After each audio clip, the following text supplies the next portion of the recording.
Assalamualaikum warahmatullahi wabarakatuh.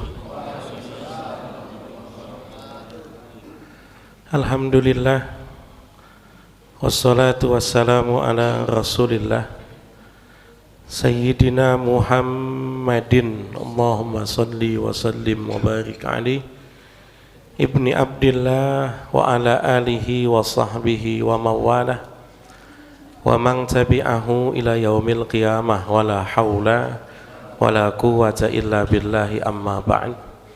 Rabbi syrah li sadri wa yassir li amri wahlul 'uqdatam min lisani yafqahu qawli. Subhanaka la ilma lana illa ma 'allamtana innaka antal alimul hakim. Allahumma innaka afuwun tuhibbul afwa fa'fu anna ya karim. Alhamdulillah, kita baru saja selesai melakukan ibadah salat zuhur berjamaah. Mudah-mudahan apapun ibadah kita diterima oleh Allah Subhanahu wa ta'ala. Dan mari sama-sama kita niati duduknya kita ini dengan niatan thalabun ilm. Kita akan membahas tentang hadis arba'in, ya. Hadis arba'in itu isinya 42 hadis tentang prinsip-prinsip dasar ajaran agama Islam, dikarang oleh Al-Imam Muhyiddin Abu Zakaria Yahya bin Sharaf An-Nawawi, ya. Beliau ini orang Syria, tinggal di desa Nawa, lalu kemudian pindah ke Damaskus, wafat di Damaskus, ya. Punya kitab hadis banyak sekali. Ada kitab hadis namanya Riyadus Shalihin, karangan beliau. Ada kitab hadis namanya Arba'in Nawawi, karangan beliau. Ada kitab hadis namanya Al-Azkar, karangan beliau, dan banyak sekali karangan yang lain. Kita akan membahas hadis arba'in yang ke-6, ya. Jadi saya nggak tahu 1 sampai 5, ujuk-ujuk dapatnya ke-6, begitu, dapatnya ke-6, ya. Bunyi teks hadisnya, wa bihi ilaihi qala haddatsana anin Nu'man ibn Bashir radhiyallahu an. Diriwayatkan dari sahabat Nabi yang bernama Nu'man bin Bashir, semoga Allah meridhoinya. Qala, ya berkata, qala Nabi, bersabda Nabi Muhammad sallallahu alaihi wasallam, kata Nabi, innal halala bayyinun wa innal harama bayyinun. Sesungguhnya yang halal itu jelas, sesungguhnya yang haram itu jelas. Halal putih jelas, haram hitam jelas. Wa bainahuma umurun mushtabihatun la ya'lamuhunna katsirum minan nas. Antara halal dan haram ada yang abu-abu nih, ada.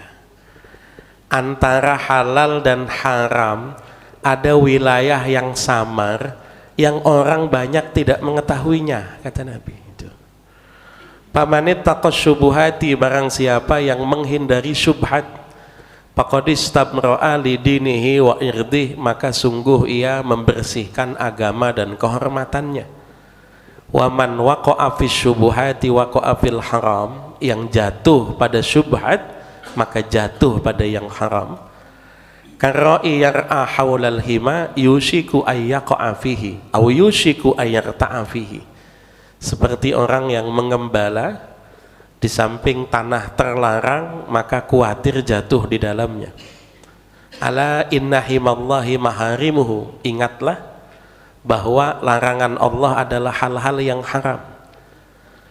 Ala wa inna fil jasadi mudghatan idza saluhat saluhal jasadu kulluh wa idza fasadat fasadal jasadu kulluh, ala wahyal qalb. Dalam diri manusia ada satu bagian yang jika dia baik maka baiklah manusia itu, yang jika dia rusak maka rusaklah manusia itu.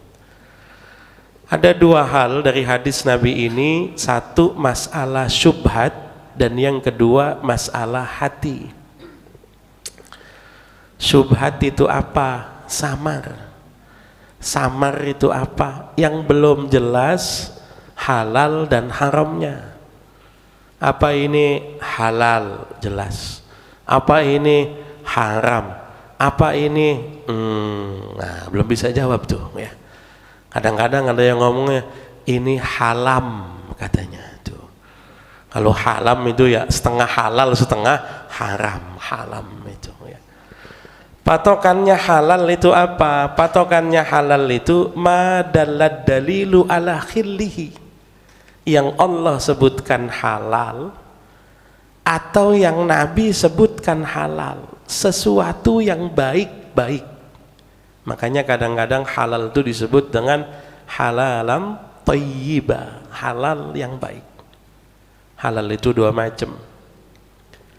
Ada ainnya, fisiknya memang halal. Apa ini? Ayam bakar halal. Apa ini? Sate kambing halal. Apa ini? Gado-gado halal. Apa ini? Telur ceplok halal. Fisiknya halal. Sebab nanti ada yang fisiknya tidak halal, ada. Apa ini? Babi. Apa ini? Bangkai. Apa ini? Khamr. Itu enggak halal. Tapi fisik halal saja tidak cukup. Sebabnya cara memperolehnya harus halal juga sama. Ustaz, ini ayam bakar Ustaz, halal kan? Iya, tapi ayamnya ayam siapa? Jangan ujuk-ujuk malam tahun baru ya, nyolong ayam orang, bakar, ditanya ini ayam Ustaz, halal bukan babi. Ayamnya halal. Caranya itu yang haram, caranya. Ya. Nanti haram juga sama. Ada haram yang fisiknya haram atau fisiknya halal tapi caranya haram. Maka jelas tuh ya. Nggak bisa kita tutup kuping, nggak bisa kita tutup mata, nggak bisa. Orang kasih kita, kalau dia sebut sumbernya haram, nggak boleh diterima. Alhamdulillah Ustaz, semalam ngeslot gacor tembus tuh. Alhamdulillah, saya masang itu depo, wah tembus terus Ustaz. Ini hadiah buat Ustaz. Kira-kira halal apa haram? Kan dia hadiah ke saya mah, yang judi kan dia. Tuh. Ke saya itu hadiah, hadiah itu halal apa haram? Haram. Kenapa haram? Karena dia sebut sumbernya, dia sebut. Makanya Pak, kalau pengen halal jangan tanya-tanya, jangan tuh. Kalau ditanya ntar jadi haram itu. Kalau ditanya itu, kalau dibagi terima aja, udah tuh. Kalau nanya, ini dari mana nih? Wah itu malah jadi haram itu. Udah, kalau dia nggak ngomong terima aja tuh. Karena sesuatu yang kita tidak tahu tidak ada hukumnya. Saya pernah kejadian itu, lagi puasa sunnah, ngajar di kampus puasa sunnah. Saya kalau ngajar biasa sediain kopi begitu, kopi ada atau air putih ada gitu. Puasa sunnah kan orang lain nggak tahu, yang tahu cuman saya. Tapi ada salah satu mahasiswa santri saya itu saya lupa pengen minum. Tiba-tiba dia cepet-cepet maju, tepuk pundak saya, Ustaz mohon maaf, Ustaz lagi niat. Oh ya Allah, ya. Habis kelas saya panggil. Besok-besok kalau ngingetin habis saya minum dulu, kata saya. Itu loh. Puasa sunnah kok, kata saya ini. Bukan puasa wajib, bukan gitu loh ya. Habis saya minum, udah lupa baru. Ustaz, nah itu bener ngingetinnya itu. Dapat rezeki, gagal itu namanya. Tuh ya. Makanya ya, kalau yang sifatnya halal pasti ada dalilnya, ada. Tentu tidak semua hal disebut dalam Al-Quran atau dalam hadis. Nggak usah nanya dalilnya, gado-gado, nggak ada ayatnya, nggak ada. Tapi patokannya apakah gado-gado mengandung hal yang haram, gitu saja. Yang halal jelas, yang haram jelas. Di tengah-tengah itu ada yang masih samar, ada. samar itu tidak kita ketahui haramnya, tapi kita ragu halalnya, ragu.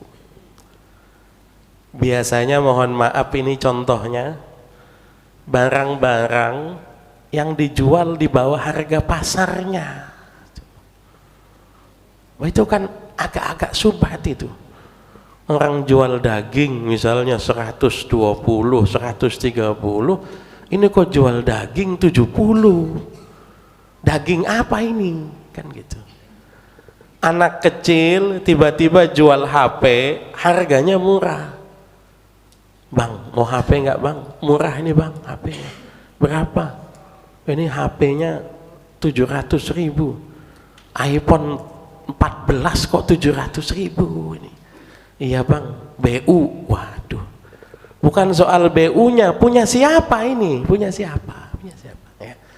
Jadi kalau ada sesuatu yang sifatnya apa namanya halal kita ragu, haram kita nggak tahu, itu namanya syubhat. Syubhat. Makanya untuk memiliki sesuatu, orang itu perlu dasar. Ini punya siapa? Punya saya, milik saya. Dapat dari mana? Saya beli. Ada akad jual beli. Ini punya siapa? Punya saya. Dapat dari mana? Warisan. Jelas. Ini punya saya, ya. Dapat dari mana? Hibah. Jelas. Hadiah. Orang kondangan. Jelas tuh. Dapat arisan. Sumbernya jelas. Tuh. Bisakah kita memiliki sesuatu yang tidak ada sumbernya? Bisa dengan dua syarat. Satu, kita menemukannya di alam bebas. Menemunya di alam bebas. Maka itu kemudian menjadi milik kita. Oksigen ini, semua kita menghisap. Kan kita ambil di alam bebas, nggak ada yang beli. Jadi milik kita, jadi milik. Ya. Di kali Mokervat, kita mancing. Dapat ikan, punya kita. Karena ngambilnya di alam bebas. Mancing di kolam orang, ya bukan tuh. Kalau kita dapatnya di alam bebas, itu berarti milik kita, alam bebas. Ya. Atau milik orang tapi tidak diketahui milik siapa, yang sudah kita umumkan tapi tidak ada yang ngaku datang, jadi milik kita, nggak apa-apa. Disebut nemu kalau nemunya di tempat umum atau di jalan, namanya nemu. Kalau bukan di tempat umum, bukan di jalan, namanya bukan nemu. Oh banyak duit ini, alhamdulillah Ustaz. Dapat dari mana? Nemu. Nemu di mana? Saya diajak buka bersama di rumah temen. Di bawah kolong meja ada duit. Ya udah. Itu bukan nemu namanya. Kalau nemunya di ruang pribadi, itu bukan nemu. Kalau nemunya di tempat yang ada pengelolanya, serahkan pada pengelola. Nemu di masjid, serahkan pada DKM. Nemu di mall, serahkan pada security-nya. Nemu di sekolah, serahkan pada penjaga sekolah. Nanti kalau dimakan sama DKM-nya, ya itu dosa yang bersangkutan, gitu saja sudah. Ya. Jadi orang untuk halal harus ada sebabnya, harus ada. Tidak bisa mengatakan halal kalau tidak ada sebabnya. Oke. Yang syubhat itu statusnya belum haram, belum. Syubhat itu belum haram, tapi demi menjaga kebersihan diri, yang syubhat itu kita tinggal. Kalau disebut haram, belum haram. Karena kan belum yakin haramnya, belum yakin. Tapi kalau itu kita konsumsi, efeknya bukan halal dan haram. Efeknya keberkahan hidup, efeknya. Mohon maaf, barang syubhat itu nggak kuat dipakai ibadah, nggak kuat. Barang haram itu pasti nggak bisa ibadah, nggak bisa. Ya, nggak ada ceritanya orang makan babi kuat sholat 100 rakaat, itu nggak ada ceritanya. Maka hati-hati, bapak yang buka puasa, habis buka kok males terawihnya, hati-hati itu, waduh. Jangan-jangan bukanya bermasalah itu, jangan-jangan itu. Karena barang halal itu energi ibadah, barang halal ya. Ya. Lo kenyang Pak, kenyang itu kalau kenyang halal. Kalau kenyang halal itu kuat dipakai ibadah, kuat. Efek psikologis pasti ada, ngantuk pasti ada, begah pasti ada, tapi dipaksakan itu kuat ibadah, kuat. Tapi kalau orang misalnya berbuka pakai sesuatu yang haram, itu nggak kuat dipakai ibadah. Syubhat juga sama, makanya hati-hati. Cuman memang makanan itu makin syubhat makin enak. Ya. Makanan itu gimana? Makin syubhat makin enak tuh. Makanya dulu coba orang dulu konsumsi singkong, ya singkong doang. Singkong rebus, singkong goreng, begitu doang. Tapi Masya Allah, singkong yang begitu-begitu doang kuat dipakai nyawa, kuat dipakai kerja, kuat dipakai ibadah. Lalu sekarang enggak. Wah, dikasih keju, kasih micin, kasih apa, jadi keripik. Habis 2 bungkus, enggak kuat ngapa-ngapain. Enggak. Makanya kalau kata guru saya itu, zaman akhir itu kok menghindar dari syubhat susah, nggak bisa, susah. Syubhat itu pasti ada, yang penting apa? Selagi kita bisa menghindar, ya kita hindari, gitu saja. Lalu zaman sekarang nggak pakai syubhat itu ya susah. Pada punya ATM semua, gitu kan? Ya nggak syubhat itu ya susah, nggak syubhat itu susah. Cuma masalahnya tadi, sekuat apa kita bisa menghindar. Ya. Saya dulu itu pernah nanya sama salah satu kiai terkenal ya, yang memang orangnya humul ya, humul, zuhud gitu. Santrinya kok saya lihat itu alus-alus, rajin ibadah, seneng puasa. Saya tanya sama beliau, Kiai, biar santri pada nurut, pada soleh itu gimana? Jawabannya cuma satu, jangan kasih santrinya makan Indomie, katanya itu. Jangan kasih, jangan pakai micin. Garamnya beli langsung dari petani ditambak. Waduh, repot kata saya. Udah biarlah, ada nakal nggak apa-apalah, tapi nggak repot kata saya gitu kan. Ya itu berpengaruh, karakter makanan, apa yang kita makan, apa yang kita konsumsi itu berpengaruh pada perilaku kita, berpengaruh pada kehidupan kita, dan mohon maaf berpengaruh pada ibadah kita. Makanya kemudian Nabi neruskan itu soal hati. Hati dalam bahasa agama itu beda dengan hati dalam bahasa medis, beda. Qalbun ya, qalbun, atau kadang-kadang disebut sudur.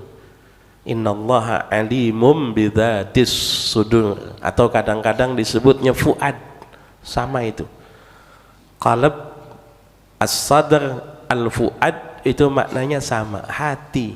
Hati itu bukan organ fisik, bukan. Beda dengan medis. Kalau medis hati itu organ fisik, makanya kita makan hati kambing, hati ayam.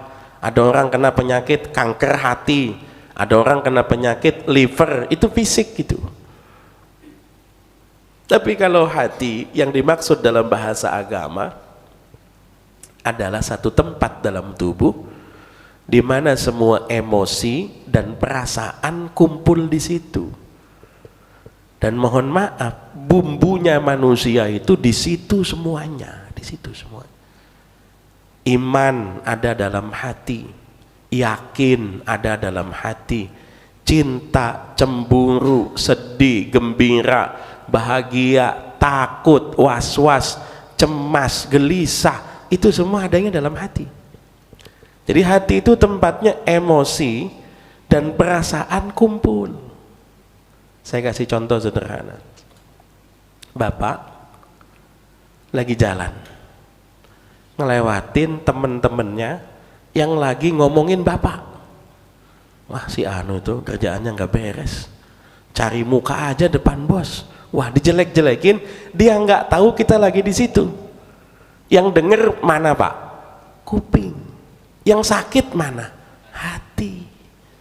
Nggak ada ceritanya denger kuping, sakit kupingnya, sakit kuping gua. Nggak ada itu, nggak ada. Yang sakit itu kuping, tapi yang denger itu kuping, tapi yang sakit itu hati. Ada orang menghina depan kita, kita dijelek-jelekin. Itu yang denger itu kuping, tapi yang sakit itu hati. Kita ngelihat orang tabrakan, yang melihat itu mata, tapi yang sedih itu hati. Ya. Kita baca berita di koran, musibah-musibah, yang kemudian muncul empati kita, peduli kita. Yang baca itu mata, yang ngeja itu mulut, tapi yang merasakan itu hati. Lah hati itu mohon maaf, penyakitnya banyak sekali, banyak.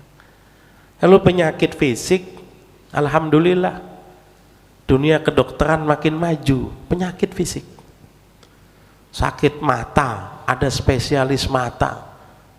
Spesialis mata aja macam-macam. Sakit jantung, sakit ginjal, sakit penyakit dalam, sakit telinga, sakit macam-macam, ada dokternya lah. Yang repot itu sakit hati, sakit hati. Ya, dimulai dari yang paling ringan. Ada namanya hasud, dengki. Dengki itu lihat orang lain seneng, dia susah, lihat orang lain susah, dia seneng. Itu dengki. Manusia itu aneh Pak, manusia itu aneh. Saya pernah punya teman berdua, ngajukan beasiswa bareng, bertiga nih.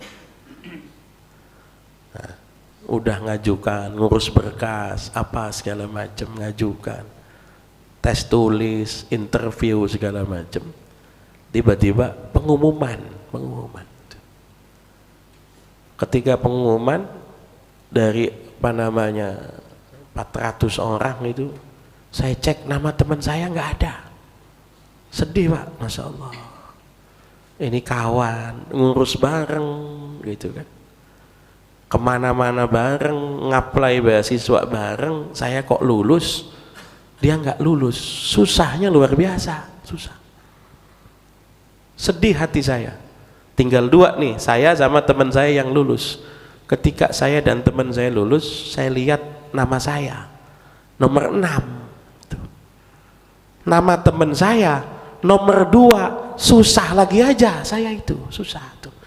Lihat temen gak lulus susah, lihat temen nilainya lebih bagus lebih susah lagi. Itu manusia, hasud itu, hasudnya. Mohon maaf, orang hasud itu hidupnya gak bakal enak. Ada banyak sekali penyakit hati yang harus diobati, harus. Kalau nggak diobati, itu grogotin pahala. Kata Nabi itu, innal hasada ya'kulul hasanat kama ta'kulun narul hatab. Rasa dengki itu menggerogoti pahala sama seperti api melahap kayu bakar. Hati-hati. Maka dalam Al-Quran itu, hati itu disebutnya 3 macam. Ada hati yang selamat, ilaman atallaha biqalbin salim. Ada disebut hati yang membatu, hati yang keras. Ada yang disebut hati yang khusyuk. Kita doa, Allahumma inna nas'aluka qalban khashian wa yaqinan shadiqan. Ada juga yang doanya, Allahumma inna nas'aluka qalban saliman. Ya Allah, aku mohon kepadamu hati yang selamat. Hati yang selamat itu yang lihat orang nggak ada dengkinya, nggak ada. Lihat orang lain tidak merendahkan, tidak merasa berbangga dengan pencapaiannya, tidak merasa lebih hebat daripada orang lain.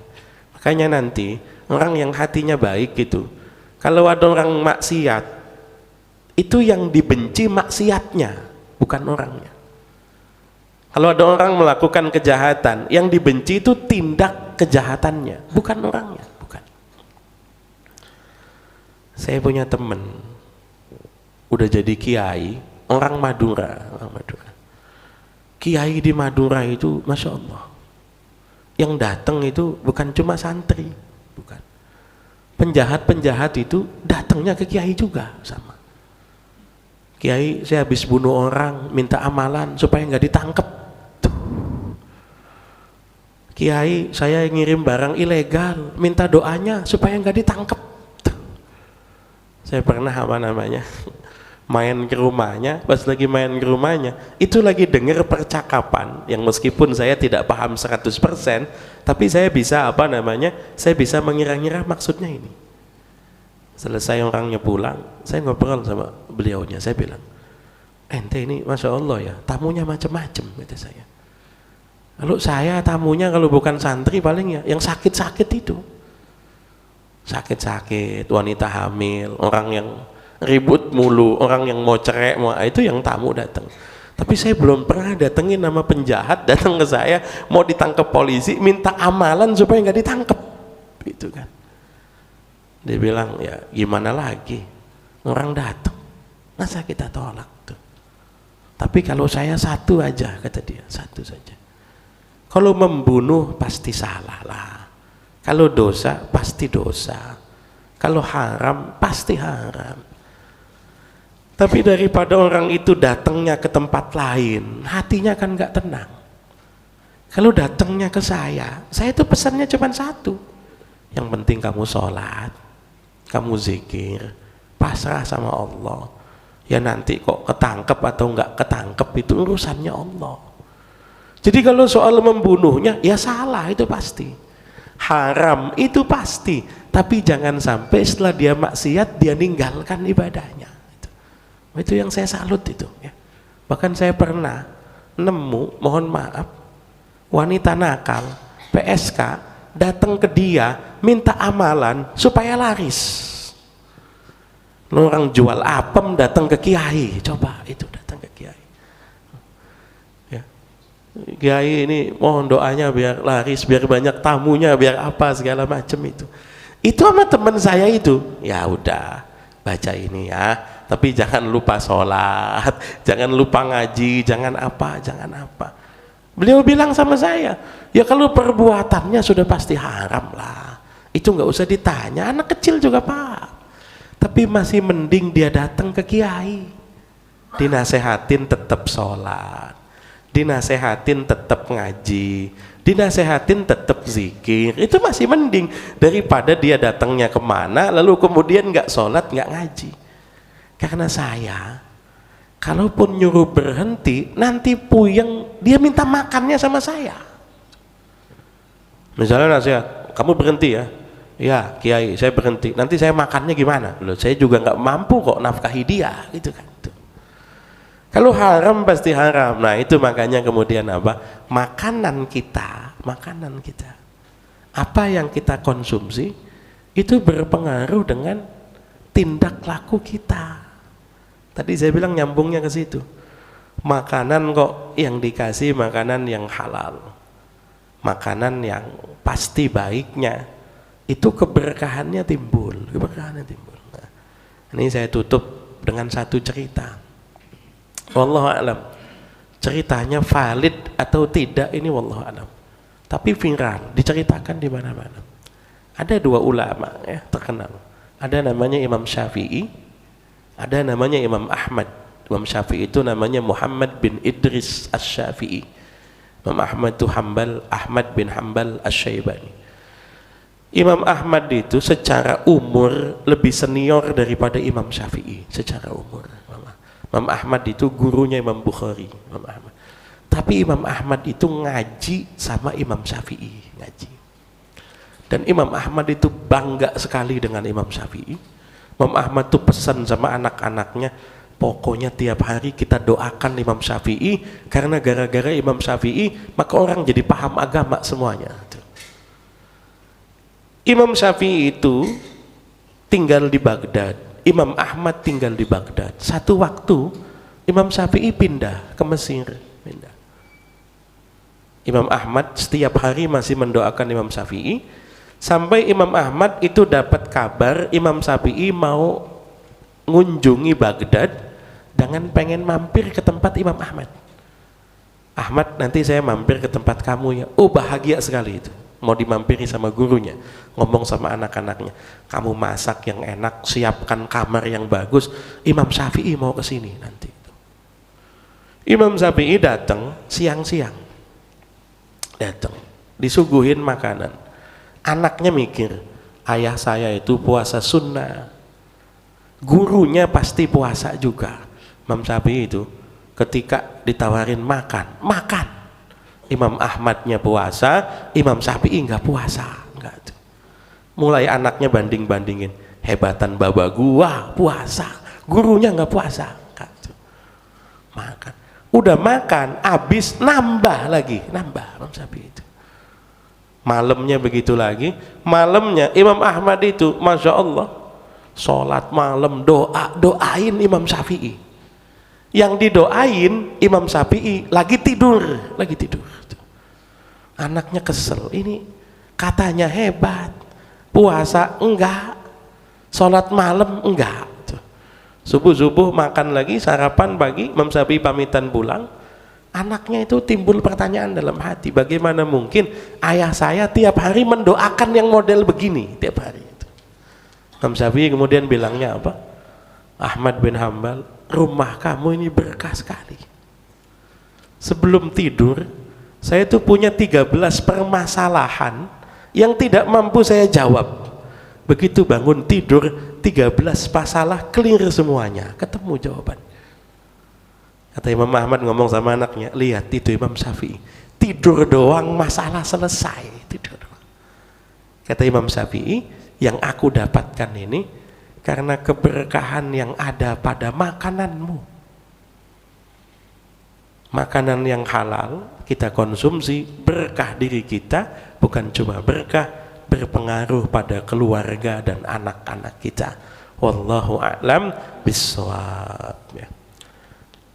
Sama-sama kita tutup dengan doa. Sebelum doa kita istighfar 3 kali. Astaghfirullahalazim, astaghfirullahalazim, astaghfirullahalazim.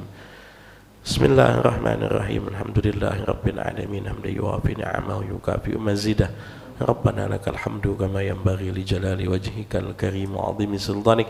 Allahumma salli ala nuril anwar wa sirril asrar wa tiryaqil aghyar wa miftahi babil yasar sayyidina Muhammadin al-mukhtar wa alihi al-athhar wa ashabil akhyar adadani amillahi wa ifdali. Allahumma alhimna rushdana wa aidna min syarri anfusina wa aghnina bil ilmi wa zayyina bil hilmi wa akrimna bit taqwa jamilna bil afiyah. Allahumma anfa'na bima 'allamtana wa 'allimna ma yanfa'una wa zidna ilman nafi'a wa rizqan wasi'an halalan katsiran tayyiban mubarakah. Allahumma rizqna fahman nabiyyin wa hifzal mursalin wa ilhamal malaikatil muqarrabin. Allahumma innaka afuwun tuhibbul afwa fa'fu anna ya karim. Rabbana hab lana min azwajina wa dhurriyyatina qurrata a'yun waj'alna lil muttaqina imama. Rabbana hab lana minas salihin.